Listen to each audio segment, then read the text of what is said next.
आज मैं आपको ले चलता हूं दुनिया के सबसे हैरत अंगेज और पुरस्कार शहरों में से एक माचू पिच्चू की तरफ, जो पीरो के इंडीज पहाड़ों में बादलों के ऊपर छुपा हुआ है। ये शहर इनका सल्तनत का एक बहुत अहम मरकज था, जिसकी तारीख, रहन सहन, मजहब, मईशत और फन तामीर आज भी हमें हैरान कर देता है। माचू पिच्चू की तामीर तकरीबन 1450 ईस्वी में शुरू हुई और इसे इनका बादशाह पचा कोटिक ने बनवाया। ये शहर इनका सल्तनत के शुमाली हिस्से में एक हुकूमती और मजहबी मरकज था, जहां न सिर्फ सियासी फैसले किए जाते थे बल्कि मजहबी रसूमात भी अदा की जाती थी। इनका लोग पत्थरों को इतनी महारत से जोड़ते थे कि सीमेंट या मिट्टी की जरूरत ना पड़ती और इनकी इमारतें सैकड़ों सालों तक मजबूत रहीं। माचू पिच्चू में तकरीबन 700 से 750 लोग रहते थे, जो मुख्तलिफ तबकों में तकसीम थे। बादशाह का ख़ानदान, फौजी जवान, किसान, कारीगर और मजहबी पेशवा सब अपनी मखसूस जिम्मेदारियां अदा करते थे। इनके घर पत्थरों की बनी हुई इमारतें थीं, जिनके छतें बांस और खजूर के पत्तों से तैयार होती थीं। मईशत का दारोमदार खेती बाड़ी और जानवरों की देखभाल पर था।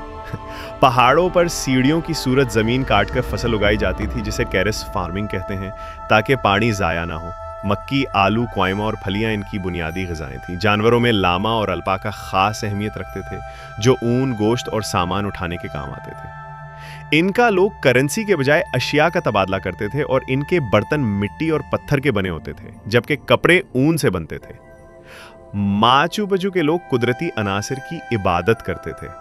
सूरज को सबसे मुकद्दस समझा जाता था, जिसे इंती कहा जाता था। सूरज की इबादत के लिए टेम्पल ऑफ द सन बनाया गया था, जहां मजहबी रसूमात होती थी। जमीन की माँ पाचा मामा और चांद की देवी मामा कोयला के नाम से पूजी जाती थी। फलकियाती मुशाहिदे के लिए इंथुआताना स्टोन इस्तेमाल किया जाता था, जो सूरज की हरकतों की निगरानी करता था।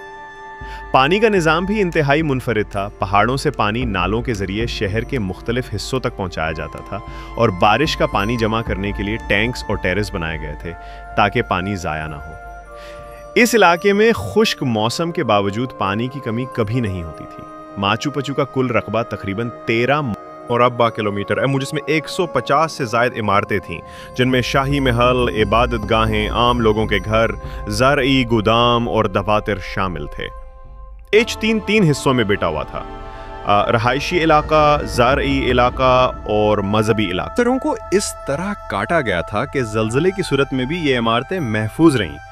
ये शहर तकरीबन 32,000 हेक्टेयर जंगलात और पहाड़ों से घिरा हुआ था, जहां मुख्तलिफ जंगली जानवर और नायाब पौधे पाए जाते थे।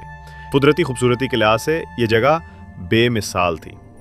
माचू पिच्चू इंका सल्तनत के सुनहरे दौर का एक खुशहाल शहर था, लेकिन जब स्पेनियों ने जनूबी अमेरिका पर हमला किया तो इंका सल्तनत का खात्मा हुआ। जंगों और बीमारियों ने बहुत से लोगों की जान ली और बाकी लोग अपनी हिफाजत के लिए दूर दराज इलाकों में हिजरत करने लगे। यूं माचू पिच्चू वीरान हो गया और कई सदियों तक छुपा रहा। 1911 में अमरीकी मुहिम जो हैराम बेनहाम ने इस पुरस्कार शहर को दोबारा दरियाफ्त किया और इसे दुनिया के सामने लाया। इसके बाद ये जगह सियाहों के लिए मशहूर हो गई। 1983 में यूनेस्को ने उसे आलमी सकाफती वर्सा करार दिया और 2007 में दुनिया के 7 नए अजूबों में शामिल किया गया। आज माचू पिच्चू हमें उनका तहजीब की मेहनत, उनके मजहब और फन तामीर की याद दिलाता है कि किस तरह इंसान कुदरत के साथ हम आहंग होकर ज़बरदस्त शाहकार बना सकता है, जो हज़ारों सालों तक कायम रहता है। अगर ये कहानी आपको अच्छी लगी तो सब्सक्राइब ज़रूर करें, क्योंकि यहाँ कहानियाँ सिर्फ सुनाई नहीं जाती, महसूस कराई जाती हैं।